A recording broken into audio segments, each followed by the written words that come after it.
నమస్తే రమగారు. నమస్తే జయ. రమగారు, రాఖీ పౌర్ణమి ఉంది మనకి. ప్రతి సంవత్సరం చేసుకుంటూ ఉంటాం. మీరెప్పుడు చెప్తారు మనది కాదు, మన సంస్కృతి కాదు అనుకున్నా కూడా అలా నలుగురితో నారాయణ కదండి. మీరు కడతారండి? నాకు అలవాట్లేదు జయ. అలవాట్లేకపోయినా చాలా మంచివి చేస్తున్నాం, ఇది ఎందుకు చేయకూడదు అని కొంతమంది ప్రశ్నిస్తారు. అలవాట్లేదు, చేయను, అంతే. మేము చెయ్యం. రాఖీ కట్టి నిలబెట్టుకోవాల్సినట్టుగా లేదు మా సంబంధం.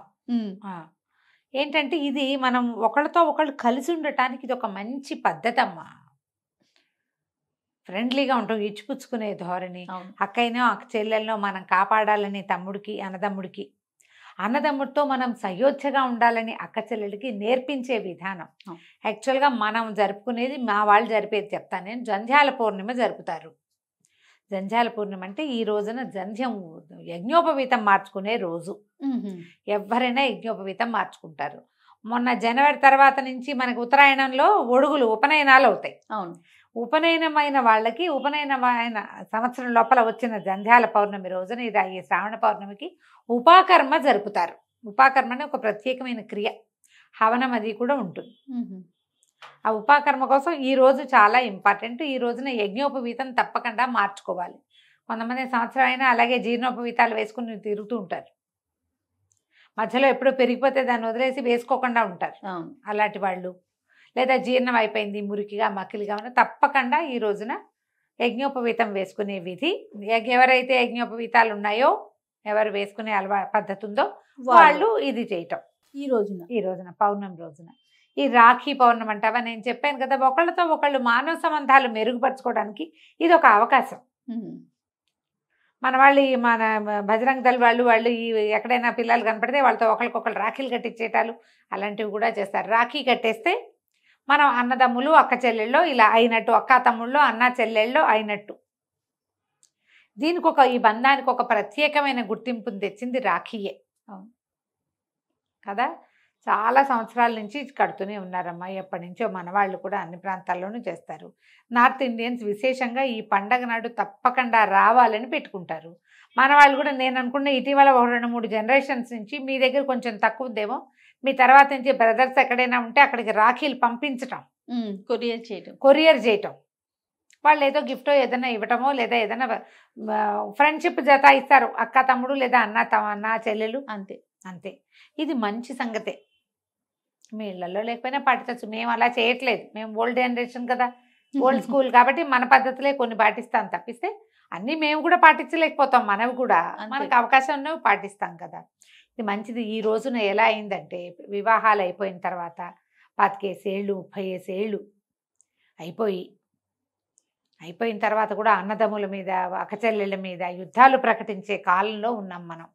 కొంత డబ్బులను, కొంత బంగారమును, కొన్ని రకాల ఆస్తులను, హక్కుల కోసం పోరాటం, ఈ కోర్టుల దాకా వెళ్ళటము, కోర్టు దాకా వెళ్ళటము.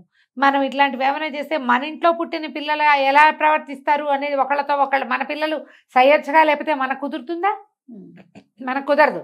మన పిల్లలు సయోధ్యగా ఉండాలి. మనమేమో మనతోటి వాళ్ళతో, అన్నదమ్ముల తోబుట్టువులతోటి సయోధ్యగా ఉండం. ఇది మంచిది కాదమ్మా. ఈ కాలం ఉంటుంది, చెడు కాలం వచ్చేసింది. పైగా ఈ రాఖీ పౌర్ణమి రోజున మనం ఇంకా చాలా ఉన్నాయి, అవి ఎన్ని రకాలో చెప్తారు జయ. దీనికి ఎప్పుడో బలిచక్రవర్తితో విష్ణుమూర్తి, బలిచక్రవర్తిని చూడబోతే ఆయన ఉండిపోమన్నట్ట, తనతోటి పాతాళంలో ఉండిపోయట విష్ణుమూర్తి. ఆయన్ని తెచ్చుకోవడానికి లక్ష్మీదేవి వెళ్ళి బలి చేతికి రక్ష కట్టి విష్ణుమూర్తిని తెచ్చుకుందట. అప్పటి నుంచి ప్రారంభమైంది ఈ సంప్రదాయం అంటారు. ఈ ఇంద్రుడు మన దానవులతోటి, రాక్షసులతోటి యుద్ధం చేసి చేసి చేసి ఓడిపోయి గెలవలేని స్థితిలో ఉంటే ఆవిడ విష్ణు పూజ చేసి, త్రిమూర్తుల్ని పూజించి, ఒక రక్షని, ఇప్పుడు మనం తోరం కట్టుకుంటాం కదా, అవును, ఆ రక్షని ఆయన చేతికి కట్టింది శచీదేవి, ఇంద్రాణి. కట్టేసరికల్లా దేవతలందరూ తాము పూజ చేసిన రక్షలన్నింటినీ, అందరి పూజ కలిస్తే, అన్ని పాజిటివ్ సోర్స్లు కలిస్తే ఒక అద్భుతమైన పాజిటివ్ సోర్స్ అవుతుంది కదా. అందరూ తమ తమ రక్షల్ని ఇంద్రుడికి కట్టాక ఆయన గెలిచట్ ఆసారి. అందుకని అప్పటి నుంచి ఈ రక్షాబంధనం మొదలైందని. నేను నీతో ఉన్నాను, నీకు బలం అవసరమైతే నేను బలం అవుతాను, నీకు శక్తి అవసరమైతే నేను శక్తి అవుతాను, నీకు సహాయం కావాలంటే ఆ సహాయాన్ని నేను అవుతాను, నేను నీతో ఉంటాను అని చెప్పటమే రాఖీ. అద్భుతమైన రక్షాబంధనం విషయం కదండి. అంతే. ఇప్పుడు రాఖీ అంటున్నాం, దాన్ని అక్కడ అలా మార్చుంటారు రక్షాబంధనము. అంతే. మనం ఈ రక్షలు చాలా చోట్ల కడతాం. వివాహాది శుభకార్యాల్లో రక్షాబంధన ముహూర్త సుముహూర్తోస్తు అని చెప్తారు. సుముహూర్తకాలే సూర్యాదీనం నవానాం గ్రహాణం అత్యంత ఆనుకూల్యత ఫల ప్రాప్తిరస్తు అని కూడా చెప్తారు. అది ఖచ్చితంగా చేతిలో అక్షింతలు వేసి వెనక్కి తిప్పించి కట్టిస్తారు. మనం కూడా తోరాలు ఖచ్చితంగా కట్టుకుంటాం. ఇది రక్షణనిస్తుంది. ఈ విధానాన్ని అనుసరించదలిచిన వాళ్ళు చక్కగా అనుసరించండి అమ్మా. కొత్త వాళ్ళు కూడా చక్కగా చేయొచ్చు. మన అలెగ్జాండర్ భార్య ఆమె పురుషోత్తముడికి పంపించిందని ఒక రక్షాబంధనం, ఆ దానిని మన్నించి ఆయన అలెగ్జాండర్ దొరికిన చంపకుండా వదిలిపెట్టాడని చెప్తారు. చెయ్యి కత్తెత్తేసరికల్లా ఆమె కట్టిన రక్షాబంధనం కనపడుతూ మిలమిల్లాడుతూ కనిపించేసరికి ఇప్పుడు ఇతన్ని సంహరిస్తే ఆమె సౌభాగ్యం పోతుందని వదిలిపెట్టాడు పురుషోత్తముడు అంటారు. అలాంటిది కూడా చరిత్రలో ఒక కథ ఉంది. అంత విలువిచ్చేవారు. అంత విలువిచ్చేవారు. ఇప్పుడు ఊరికే ఏదో నామకే వాస్తే వాళ్ళు ఇచ్చే ఓ బహుమతి కోసమో ఇది పండగ ఈ రోజున ఇది చెయ్యాలి మన సంస్కృతి సాంప్రదాయం అని కాదమ్మా, దాన్ని నిలబెట్టుకోమని. అది ఓ తాడుతో అయిపోయిందా? అయిపోదు కదండి. కాదు కదా, నిలబెట్టుకోవాలి. బాంధవ్యాన్ని నిలబెట్టుకోవటం కోసమే ఇలాంటి పద్ధతులు ఏర్పరిచి పెట్టారు. ఇప్పుడు మనం ఎంతసేపు ఫోన్లు వాట్సాప్లు ఫేస్ టైంలు వచ్చేసినాయి చేయం. ఇది వరకు ఏముండేది, ఆడపిల్లలు పెళ్ళిళ్ళు చేస్తే ఎక్కడో ఉండేవాళ్ళు. అసలు వాళ్ళ ఇంటి నీళ్లు కూడా తాకూడదు పుట్టింటి వాళ్ళు అనేవాళ్ళు తెలుసా. ఆడపిల్లల ఇంటి నీరు కూడా పుట్టింటి వాళ్ళు తాకూడదు. కొన్ని ప్రాంతాల్లో అట్లా ఉన్నాయి, పురుళ్ళకి పుణ్యాలకి పంపేదిలే, ఏం లేదు. ఈ రక్షాబంధనానికి తప్పకుండా అన్నదమ్ముడు వచ్చి ఎంగిలి పడ్డము అలా ఉండేది. అందుకని కూడా ఇది పెట్టారు. పుట్టింటికి రావటానికి ఒకసారి వెళ్ళి మంచం చూసి రావటము, అలాంటివి మొహం చూపించి రావటము. ఈ సిద్ధాంతాలన్నీ ఎందుకు పెట్టారంటే ఈ పిల్లలకి ఇంకో దారి కనపడాలి కదా పాపం. అంతేగా. అన్నదమ్ములతోటి సౌఖ్యం కొంత. అప్పుడేంటంటే పైగా ఇంకో ప్రాబ్లం ఉండేది, అప్పుడు ఆడపిల్లలకి ఏం పెద్దగా ఇచ్చేవాళ్ళు కాదు చేయ. పెళ్ళిళ్ళు చేసి 8 ఏళ్ళకి 10 ఏళ్ళకి పెళ్లి చేసి పంపించేసేవాళ్ళు. వాళ్ళకి ఏటా ఎంతో కొంత బహుమతి తమ పుట్టింటి నుంచి లభించడానికి కూడా ఇది ఒక అవకాశంగా ఉండేది. ఇప్పుడు మనం ఏముంది, మన పద్ధతులు అట్లా లేవు కదా, మనం నిరంతరం కలుస్తూనే ఉంటాం.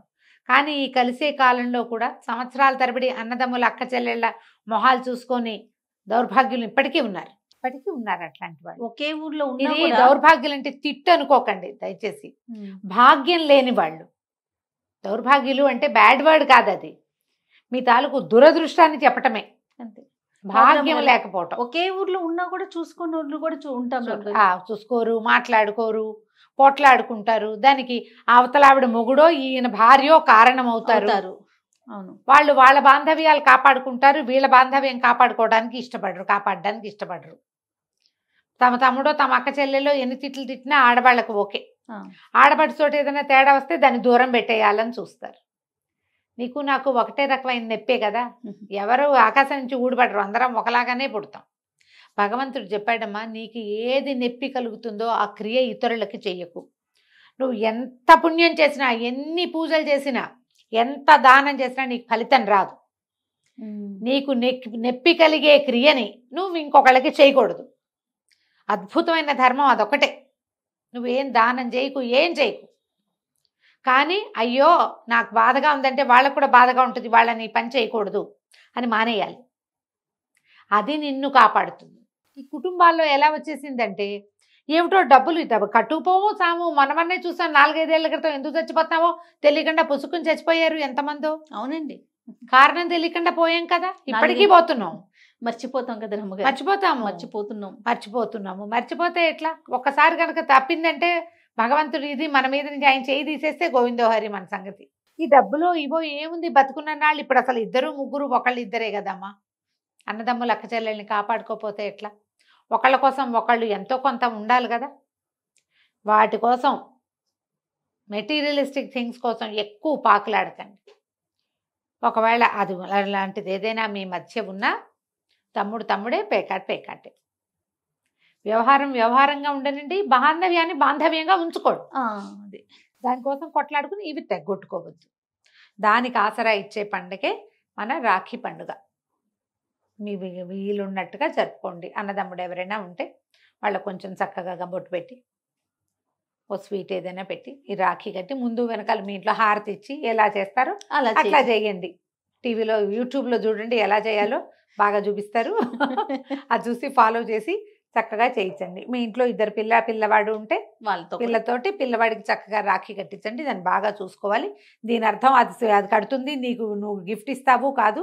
అమ్మాయిలకు కూడా అర్థమయ్యేలా చెప్పాలి. నువ్వు ఇలా కడుతున్నావు అంటే అన్నయ్యని తమ్ముడినో ఎప్పుడు సపోర్ట్ చేయాలి, ఎప్పుడు వాళ్ళకి తోడు ఉండాలి, కలిసి ఉండాలి మీ ఇద్దరు అని పిల్లలు కూడా చక్కగా అర్థమయ్యేలాగా చెప్పండి. ఈ రోజున హయగ్రీవ జయంతి కూడా జరుపుతారు జయ.